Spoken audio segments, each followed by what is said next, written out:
in high-speed electrical testing. So in the next 45 minutes or so, we will be talking about various assets when it comes to optical probing and what is the next new paradigm shift which is happening with respect to probing technologies is what we will be discussing in detail. So before we get started, let me introduce myself. My name is Girish Baliga from Keysight Technologies. And today I'm going to talk to you about the optical probing of electrical signals and the new solutions which we have introduced, which will help you facilitate your validation, design, bring up, testing, and so on and so forth, so that you can get first to market. So before I move forward and deep dive into the agenda, couple of quick housekeeping inputs. During the course of the presentation, if you have any questions, you can dial in your questions in the chat box, which is available on the WebEx console. Not just the questions, in case there are some challenges that you are not able to hear what I am saying and so on, right? So in case you have some issues as well, you can enter it there so that in case there are issues, we can take it up. So I will be more than happy to answer your questions, and please feel free and dial in your questions. And like I keep talking about in virtual events and webinars and face-to-face seminars as well, I always keep saying that no question is a dumb question. The only dumb question is the question which is not asked. So please be interactive and ask a lot of questions. It's not that we will have answers for all the questions which you would be asking, but we will promise you that in case we are not able to answer all your questions during the webinar, we will get back to you offline over email. Before I get started, last one input is you will also get a link for feedback in the chat box on your WebEx console.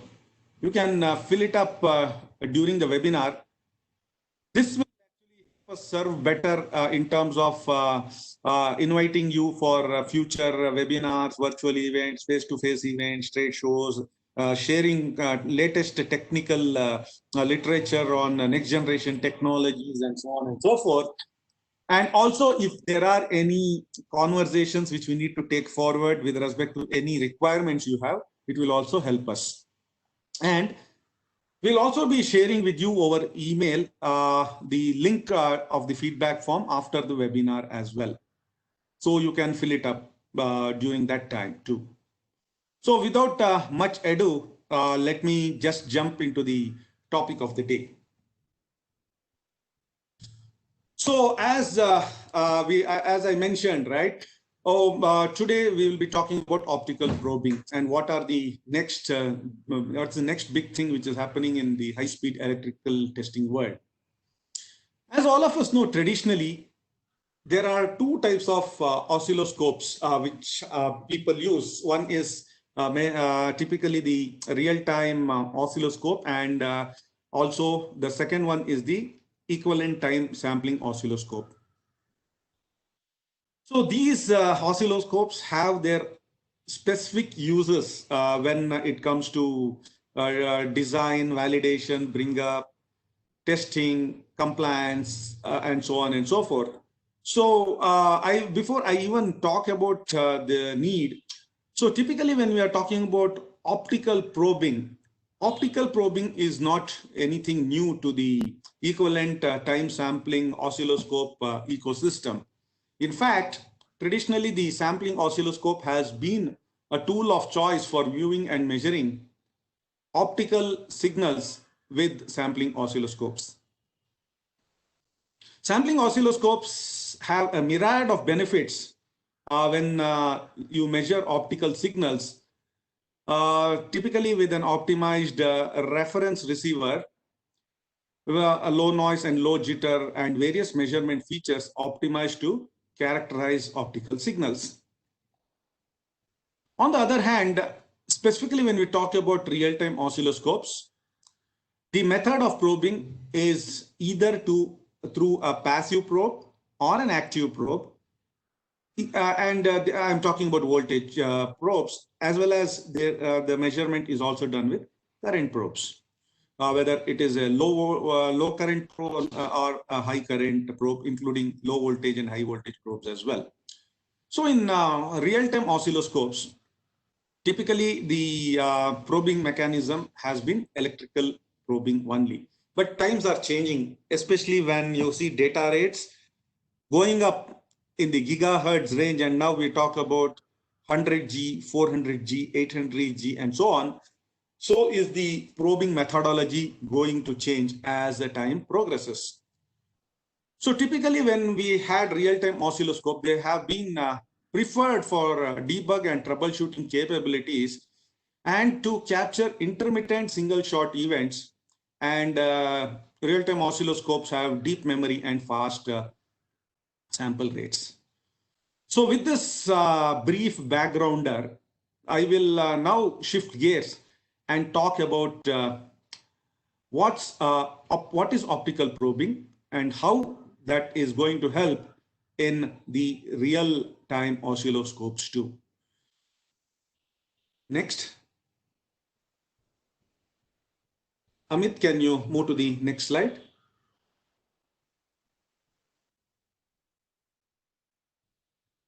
Now, before we even get started,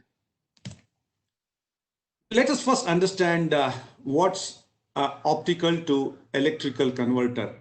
Or people who have been working in the high-speed digital domain or specifically on mixed signal designs, they know a terminology called O2E or optical to electrical converter.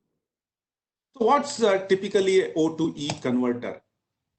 As you can see from the slide deck, an O2E converter typically transduces an optical signal from an optical transmitter, which converts electrical data to intensity modulated light back to an electrical signal for analysis and measurement on the scope. So it's as simple as that. So as you can see, the main component of a O2E converter is a photodetector, or typically a photodiode coupled with an amplifier, which converts light into a digital signal in the electrical domain.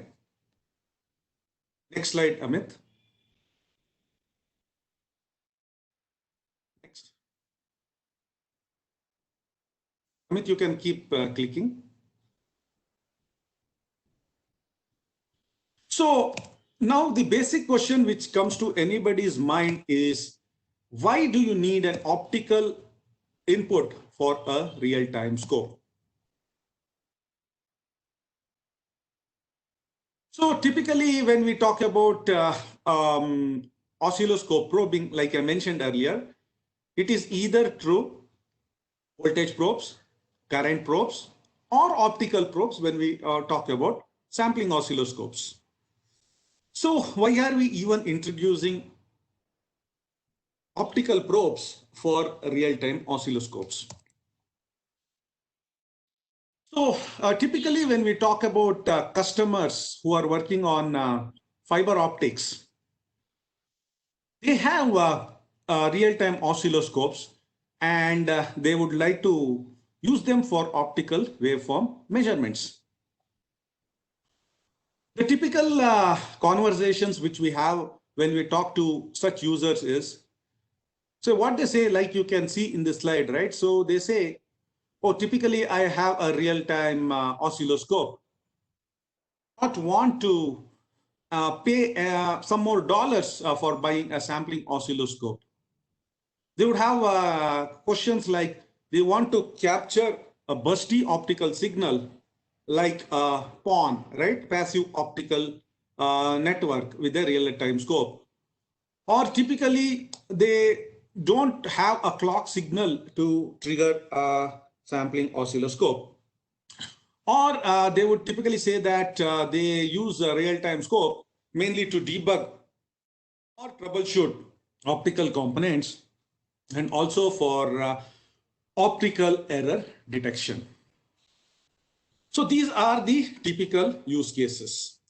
Now, shifting gears, Amit, can you move to the next slide?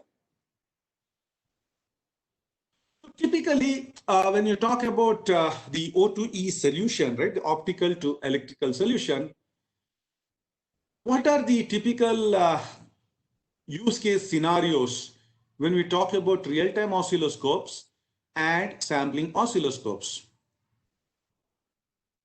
So as you can see here, oscilloscope is pretty much an R&D tool which is used for system level testing, where there are mixed electrical and embedded optical signals on the board with no clock patterns to drive the trigger. So it typically gives a flexible triggering and powerful analysis features, and real-time scope, as I mentioned, is a great debugging and troubleshooting tool. However, when we talk about sampling oscilloscopes with the O2E solution, these are primarily used in the manufacturing and R&D environment, whereas it can be also well suited for component level testing in manufacturing, as well as design and development in R&D, where the typical test configuration involves a DUT. A DUT is a device under test component and the signal source for generating the signal impairments and also to drive the clock recovery module. So it's a very cost effective and a great compliance test tool. That said, so when we are talking about real-time oscilloscope, we customers use this as an R&D tool for system level testing. Like I mentioned earlier, real-time scopes have flexible triggering features as well as powerful analysis. However, when we talk about the finance, when you talk about real-time scope versus sampling scope, a real-time oscilloscope is not very well suited when you talk about a high-performance oscilloscope in a manufacturing environment. So what happens is the sampling scope solution is typically very cost efficient in a manufacturing environment, especially in areas where we need to test optical transceivers. So now the basic question which comes to anybody's mind is, then even talking about optical probing for real-time oscilloscopes. Like I mentioned in the beginning of the presentation, these days 100 gig, 400 gig, 800 gig designs with the PAM4 signaling has become pretty common, and the signals which are coming to the last mile would be in the form of optical signals. And these need to be converted and ensured that it can be measured on a real-time oscilloscope. You need an optical probe. It's as simple as that. Next slide.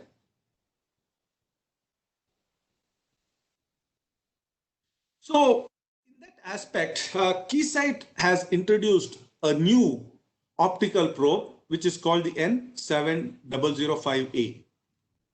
As you can see, the N7005A is a optical probe which goes all the way to 60 gigahertz, and it covers multi-level signaling. Typically, the flavor of the season is PAM4, Pulse Amplitude Modulation 4, all the way to 56 gigabaud.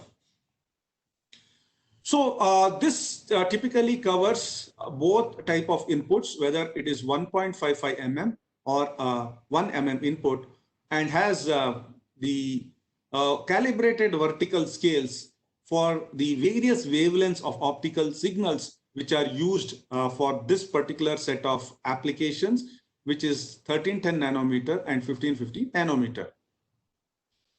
And the typical solutions in software which were part of the sampling oscilloscope to drive the optical signals, which is called the Flex DCA software, now is also introduced, that was with sampling oscilloscope, is also introduced for the real-time oscilloscopes. So it's called the Flex RT. RT stands for real time. And it can also do capabilities such as TDECU, OMA, and so on and so forth, which I will be discussing in greater detail as we move forward. So as you can see, specifically when we are talking about real-time oscilloscopes, you can measure all the way to 4 optical inputs with a single high-performance oscilloscope, and it is compatible directly with a AutoSense AutoProbe interface with real-time oscilloscopes. And what you can see on the right is the picture of a typical setup which is done with the optical probe on a real-time oscilloscope. Next slide, Amit. So I will not get into greater detail here because typically I covered the top level specs, and the reason for specifically talking about the specification of this optical probe at the beginning itself is only to apprise you some of the technical nomenclature which we will be delving deep when we talk about using optical probes with real-time oscilloscopes. Next slide, Amit.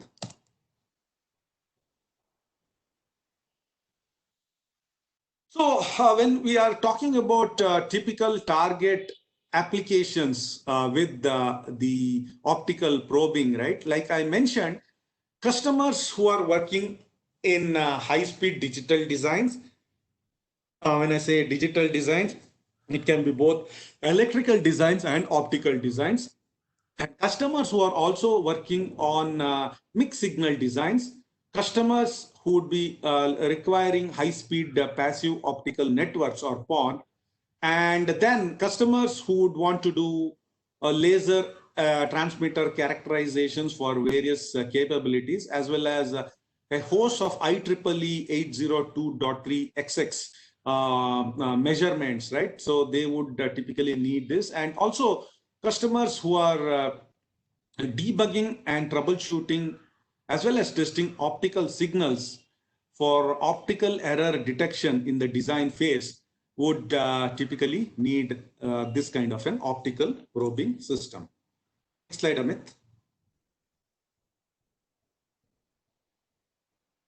So what I will do now is for the benefit of those, since we have a mixed audience of people who are working on various facets, right? So I will just give a very brief introduction of what a typical PON network is. So in fact, PON, like I mentioned, is a passive optical network. And though many of us would be using it day in, day out in our day-to-day lives, right? We may be kind of agnostic to it. Like you can see from this slide deck, a PON network is typically, and today when we talk about PON, we talk about GPON or the Gigabit Passive Optical Network.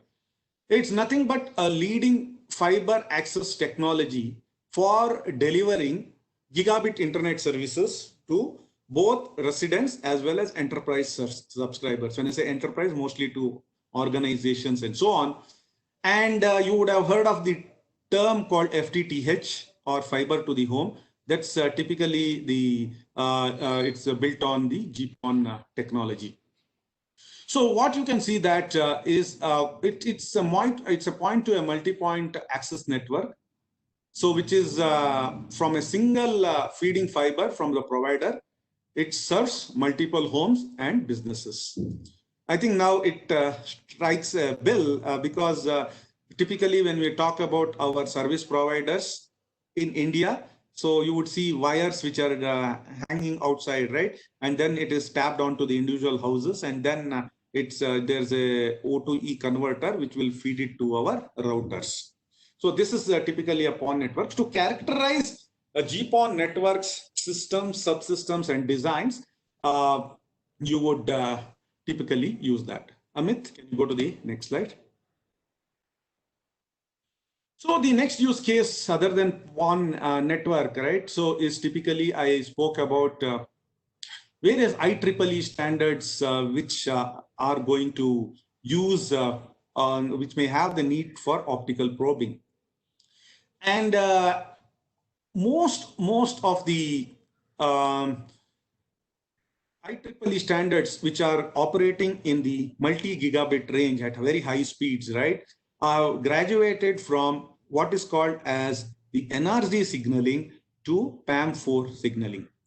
So when I say NRZ, it is non-return to zero. And typically this is the traditional form of signaling which has been happening for over decades, typically having a 0 and a 1, 0 and a 1, and so on, the toggling depending on what the data and the clock and other. So it's a two-level signal. One. Now the world is shifting to, and because of the high-speed data rates and throughputs which are required for high-speed designs, I spoke about whether it is 100G, 400G, 800G, and beyond. The architecture is now changed when it comes to signaling, where it is moving towards PAM4. As you can see here, PAM4 is pulse amplitude modulation with 4 levels, 0, 1, 2, and 3. So typically for people who are working deep dive in this domain, you would see that a typical eye diagram, which you would see with NRZ signaling, here you would have 3 such eye diagrams for the transitions between layers 0 to 1, 1 to 2, 2 to 3, or any combination in between. So as you can see, this makes it pretty more challenging when it when designers would like to validate signals in the PAM4 format for ultra high speed designs. Amit, next slide. So I mentioned about the the frequency response of the N7005A, and as you can see, it's tapering at around 60 gigahertz is what is the response which we are talking about, and this is where we characterize it all the way to 60 gigahertz. And 60, though it may go to higher levels, we typically try to characterize and say that, okay, 60 gigahertz is the capability when it comes to frequency response with these optical probes. Next slide, Amit.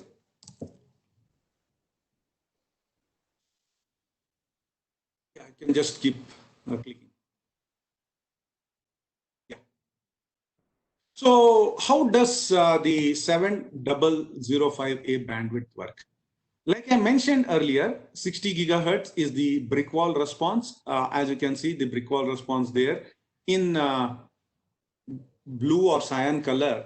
And typical brick wall bandwidth, which we characterize here, is the 60 gigahertz, typically with Bessel-Thomson response, which is implemented on the Keysight UXR scope. So this is typically the characterization where we talk about the 4th order Bessel-Thomson bandwidth, which is characterized at 46.6 gigahertz, and the brick wall bandwidth is at 60 gigahertz. Can you move to the next slide? So now let's deep dive and now try to understand what are the typical ways how the scope band, how the scope bandwidth is calculated for, so that you can look at the appropriate oscilloscope. So as I mentioned earlier, the signaling standards have been moving from NRZ to PAM4. And as you can see here, right, from the slide deck, typically for a reference receiver measurement on an NRZ signal with the 4th order Bessel-Thomson on, the minus 3 dB bandwidth is typically set to 75% of the optical bit rate or the baud rate or the symbol rate, depending on how you have the nomenclature for NRZ. However, for PAM4, it is tuned a bit lower so that it is set at 50% of the symbol rate or baud rate. And we typically implement a fourth order Bessel-Thomson filter as the bandwidth choice and limited to the brick wall bandwidth. So typically, as you can see, right, the thumb rule formula for the scope bandwidth for NRZ is the optical data rate in gigabit per second into 0.75 into 3/2. Whereas for PAM4, the scope bandwidth is greater than or equal to optical symbol rates in gigabaud into 0.5 into 3/2. So this is a typical thumb rule which is used to characterize the scope bandwidth which is required when we talk about both NRZ and PAM4 signals. Next slide. So now the typical question which would come to anybody's mind is, how do you connect an optical signal to a scope which can take only electrical inputs? Obviously, you would need an adapter and a converter which would do that for you. And then obviously you would have the optical probe which would convert this from the optical signal to the electrical signal. So as you can see from this particular slide, the electrical output of the N7005A is a 1.85 mm female connector, while the input of a compatible scope is either 1.55 mm female or a 1 mm female, depending on what is the data rate and frequency one is using. So a gender changer would be needed. So if N7005A is used with a 1.85 mm input on the scope, then it's pretty straightforward. One needs just a 1.585 mm female to female adapter, whereas if it is used with the 1 mm oscilloscope connector on the probing head, then 1 mm female to 1.85 mm female is used. So now the question is, there are so many adapters and so on which come in line. What happens to the characterization and the attenuation of the signal so that it is not corrupted? So as most of us know, right, modern day oscilloscopes, which are typically high-speed digital signal analyzers, have built-in mechanisms to characterize the S parameters of the artifacts in between, which may be a cable or a board or a probe and so on and so forth. And then the signal loss of these adapters are also known and characterized. So the adapter loss is included when the calculation is done and DSP correction is computed. So typically power users of these kind of products, right, and designs, users of these designs use these methodologies pretty frequently. Next slide.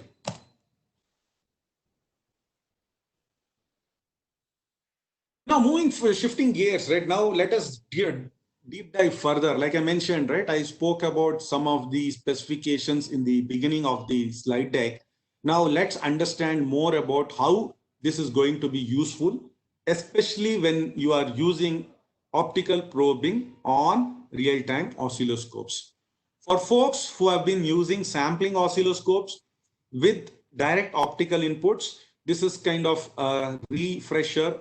But for folks who use optical probes with real-time oscilloscopes, this is an interesting development. As you can see, the typical challenges when we are talking about an optical 400G or higher or even 100G, right? So there's a new analysis methodology which is required to analyze degraded signals. Like I mentioned earlier, the world has transitioned from NRZ to PAM4, but that's not the end of the story. With PAM4, though the throughput is going to improve significantly, it also gets its own set of challenges. Like we saw in the previous slide, the eye diagram for instance, is not just a eye diagram with one eye. Now, as you can see, even from this slide, the eye is, we would have three eyes for a typical PAM4 signal. So baud rates have continues to increase. Now we are talking about 53 gigabaud, and moving forward we talk about 112 gigabaud and so on and so forth.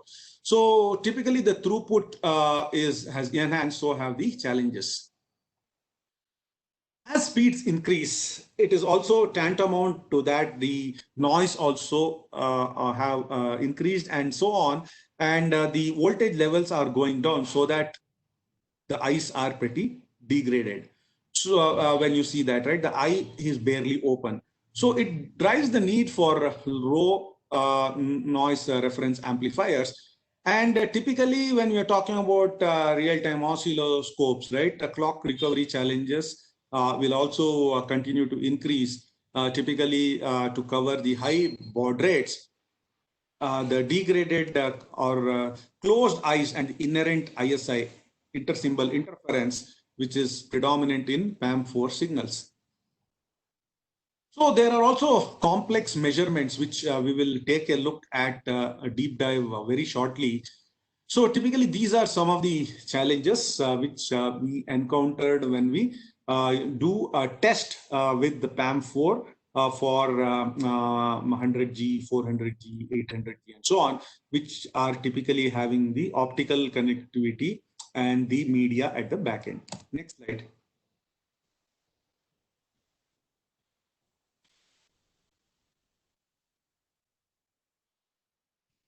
So can you please press a couple of times? Yeah. So now when we talk about 400G, and today the data traffic is bursting at the seams. Maybe 5, 6, 7, 8 years ago, even when you're talking about 10 Mbps kind of data rates, when you're talking about fixed broadband at home, or probably even with the mobile broadband, right? That used to be as good as rocket science.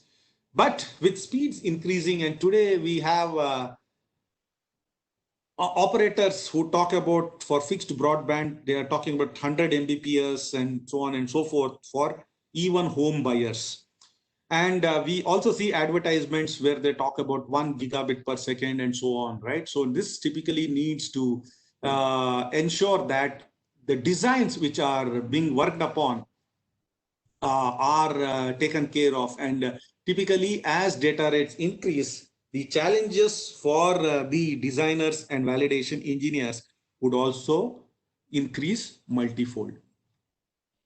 So here in this particular slide, you would see the typical kind of measurements which are done for NRZ kind of measurements earlier, and with the PAM4 measurements which would be done, which typically is used by 100G, 400G, 800G kind of designs. So as you can see, right, in the data centers, which typically host all the data, the interconnect bandwidth between the core servers and the switches, they continue to increase. And as the encoding is moving from the 10G to 25G in the NRZ encoding scheme to 50G, 100G, 400G, 800G in the PAM4 encoding scheme, it requires pretty much advanced analysis to analyze the PAM4 signals. So now we will deep dive further and see what are the typical measurements which needs to be done and how these are taken care of. As you can see from the bullets, the typical measurements which are used in optical transmitters is one of the most important part is what is called as the extinction ratio. Extinction ratio typically is described as the optimal biasing condition on how efficiently the laser transmitter power is converted to modulation power. Also, historically, it has been very difficult to achieve accurate and repeatable extinction ratio measurement. So we need to first understand the process used to make the extinction ratio measurement and a methodology to achieve the best performance results. So how does typical extinction ratio affect the system performance? So this parameter, which typically describes the overall health of a communication system, as many of us know, is called the BER, or the bit error ratio. Virtually any well-designed digital communication system is capable of achieving a virtual error-free communication if transmitters are kept high enough and the system loss is kept typically low. And the system loss typically is because of the fiber attenuation.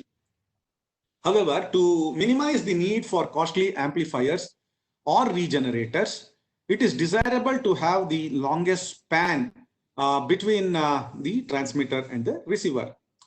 So lengthening the transmission span too far will degrade the system bit error ratio, and as the signals drop and the noise becomes a dominant component of the signal at the receiver. So transmitter extension ratio will also impact the allowable length of the transmission system, the BER power penalty, and other characteristics which need to be qualified. Typically, the extinction ratio is set at around 8.2 dB, and approximately 1 decibel of additional power would be needed to be transmitted to achieve the same BER if the extinction ratio were, say, instead 13 dB. So let me take a pause here, and I would like to remind folks who joined in a bit late. So if there are any questions you have, right, so please dial it in the chat window, and then in the Q&A box. And then also for folks, we had also mentioned that if there are specific requirements or this thing, right, you can mention that in the feedback form, which is also shared in the chat window. So you can do that as I keep speaking on the link which has been provided, and also at the end, right, or later when we send you an email with the recording of this particular presentation, as well as the link to the feedback form. All right, so with that, let me move forward with the technicalities. So typically when we talk about the extinction ratio, right, how do you measure extinction ratio capability? So an optical transceiver or a transceiver would be turned off at zero output power in the transmission of a logical zero. However, as a directly modulated laser approaches or drops below the lasing threshold, system bit error ratio performance is degraded due to the transmitter wavelength shift, which is also called the chirp, and the waveform distortion caused due to overshoot and ringing. So extinction ratio can also become infinite. In this, all the available laser power is converted to modulation power, but that would have resulted in a degraded bit error ratio, or BER. So like I mentioned earlier, extinction ratio values are typically set between 8 to 20, which corresponds to 9 to 13 dB, which is common for high-speed directly modulated lasers. So industry standards have been developed to set minimum requirement for extinction ratio values and define a methodology for making extinction ratio measurements. Now, the good news is, unlike just sampling oscilloscopes, where this measurement of extinction ratio was done, a new terminology called the outer extinction ratio, as you can see from the slide, is also made for PAM4 multi-level signaling signals. So the term outer is pretty self-explanatory, because when we had NRZ type of signaling, the extinction ratio was implicit to be measured between level 0 to 1. But here, since there are 4 levels, so between 0, 1, 2, and 3, excuse me, the outer extinction ratio is the ratio of the 3 level and 0 level parameters.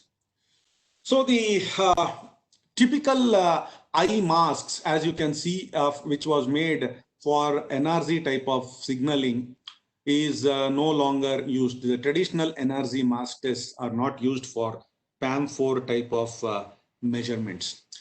And sampling scope users are pretty familiar with a term called TDP. It's called the transmitter dispersion penalty. Now that's replaced by another term which is called the TDEQ, or the transmitter and dispersion eye closure quaternary, which is typically the term which is pretty much familiar with the users who work on PAM4 for 100G, 400G, 800G, and so on. So before we move forward, right, I will maybe give a snapshot of what are the typical TDEQ measurements which are done for these typical IEEE standards. Next slide, please.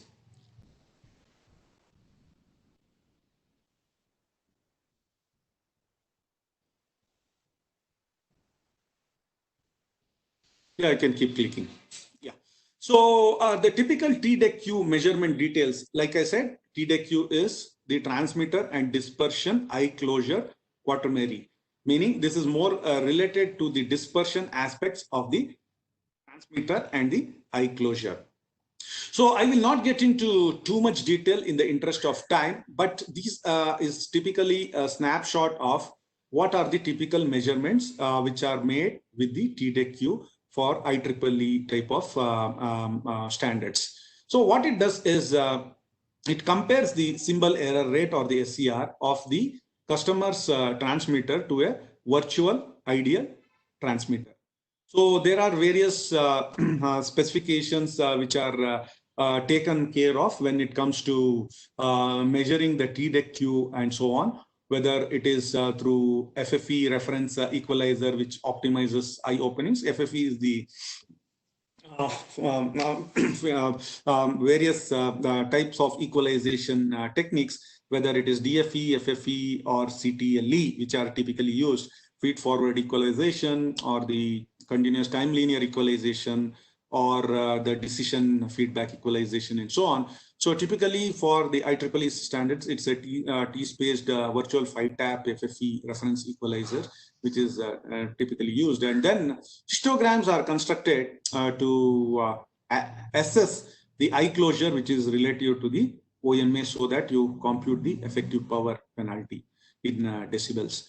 So it's primarily done in optical modulation analyzers, or the OMS, which is pretty common for users who use optical testing with either the optical modulation analyzers or the sampling oscilloscope. But this is going to be commonplace even for real-time oscilloscopes as well. So all these functionalities are built in when we are talking about doing measurements of high-speed digital signals with the PAM4 for various standards like 100G, 400G, 800G, and so on. Now, shifting gears, can you move to the next slide? Yeah, shifting gears now, let us talk about how Keysight can help you manage optical probing with the real-time oscilloscopes. For the benefit of those who joined in a bit late, as you can see, right, I spoke about the Flex DCA was the package which was used by sampling oscilloscope power users. We have now a similar package which is a software application. It's called the Flex RT, or Flex real-time application, which gets integrated with the real-time oscilloscopes and which runs with the baseline software of high-performance oscilloscope, and it would do all typical measurements which would have been done through an sampling oscilloscope in the optical domain and more. Typical measurements like TDEQ, the outer extinction ratio, or the outer OMA, average optical power, and so on and so forth. And to add to that, the optical probe, which I spoke about in at length, right? The N7005A helps achieve the entire purpose. Next slide, please. So just giving you a snapshot of the various features which were part of the Flex RT. And as you can see, these are optimized both for R&D type applications as well as the manufacturing type applications. It's, as you can see, right, these are pretty much similar measurements which are done for both R&D and manufacturing type applications with a real-time scope. So now the real-time scope is also kind of venturing into the manufacturing space as well, depending on the user's need. So this is a kind of a snapshot of what a typical measurement. Now in the next slide, please. In the next slide, I'm going to just showcase what are the typical measurements which would be there for advanced optical measurements with the high performance real-time oscilloscope software, which is part of the Flex RT. As you can see, right, typical measurements I mentioned are all measured, and then it is recorded and displayed for customer, for the designer's assimilation. Then IMAS testing, and then typical capabilities like bandwidth selection, low pass filter, and so on, and dark calibration, wavelength selection, and so on and so forth are all part of the package. Next slide, please. So this is typically, a typical setup in the lab where we are doing a real measurement of 400G/800G type of a setup with our industry's first 110 gigahertz oscilloscope called the UXR, which, as you can see, is connected with the N7005A optical probe and connected to the Ixia A400 blade, wherein we are measuring the capabilities of the high-speed signals and then characterizing it. Right. Next slide, please.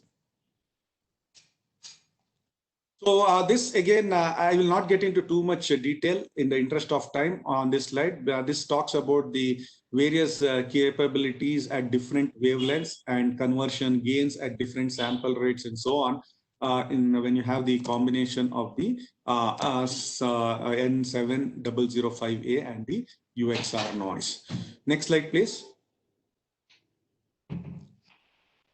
So now the typical question which would come to somebody's mind before we summarize, right? I will just take next 2-3 minutes.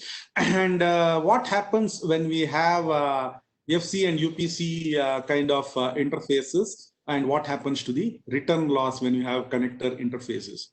So typically you would see that when we are looking at the FC and UPC interface, they insert at least a 30 dB return loss when a new FC-SPC interface is used, or typically maybe around 40 dB as well, whereas an APC connector would have around 60 dB of return loss.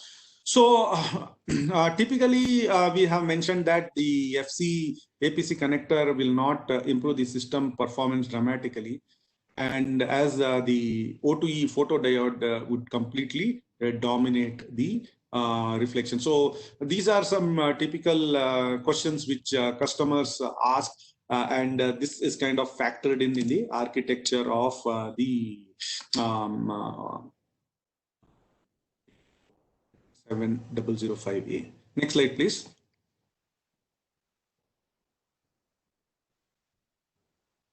Can we move to the next slide? So in summary,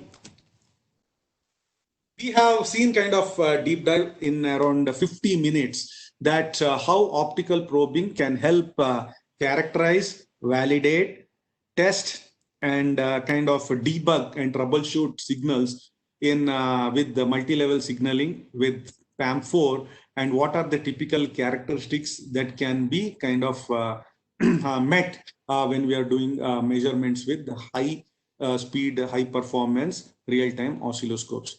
So the N7005A is the industry's lowest noise and highest bandwidth real-time scope O2E solution covering 56 gigabaud PAM4 and more. And as I mentioned, right, the Flex DCA, which is kind of the industry's most powerful and easiest to use platform, is now extended to the Keysight high performance real-time scopes with the N7005A, and typically the capabilities which were part of the sampling scopes are now migrated as well to the real-time scope users, which would make use of the real-time scope capabilities vis-a-vis the sampling scope capabilities I mentioned in detail in the first few slides. So next slide, please. So with that, I kind of tried to sum up in the 52 minutes, right, the capabilities. Now, before we sign out, right, one request again is please help fill up the feedback form, which is there in the chat box, which will help us to serve you better and also to take our conversations to the next level. Thank you for your participation. And I would like to specifically thank my colleague Amit, who has helped set up this program, and also you folks who have taken time from your busy schedule to participate in this webinar. And we really, on behalf of Keysight, appreciate it.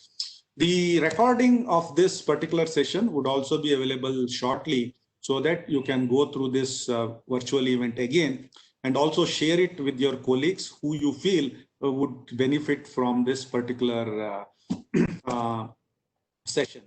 And again, we would like to thank you for participating. And as you would know, Keysight Technology, vendor of electronic instrumentation, is also running a series of virtual events and webinars periodically. And we keep you posted on the next set of virtual events over email and other modes. With that, we would like to sign off. All of you have a nice day and thank you. Bye.